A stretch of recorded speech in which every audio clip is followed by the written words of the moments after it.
Welcome back to the channel. In this video, I'm going to be walking you through how to withdraw euro from Binance to bank account. So let's dive into it. So here's a simple workaround on how you can easily, withdraw your money from Binance to your bank account. So the first thing to do is to log into your Binance account. Then from there, go to the wallet section and select fiat and spot. From there, then click withdraw. Then after that, under currency, select euro, which is the EUR abbreviation. Then choose your withdrawal method, which will be bank transfer. Then after that, enter your bank account details if not already saved, but if it is, just click and proceed to the next step. Then after that, enter the amount of euro you want to withdraw, then review the details and click continue.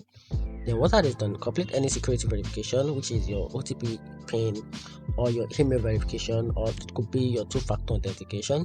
So when it is confirmed, wait for the transfer or the withdrawal. Usually wait for the transfer to be complete, and sometimes the withdrawal usually takes up to like 1 to 2 business days. It depends on your region. But once you do it, if you don't have any issue with any network, or probably maybe a bad network, you should have your money back into your account within just between 1 to 2 minutes. And that's it. If you find the video helpful, turn on the notification button and subscribe for more videos. Thanks.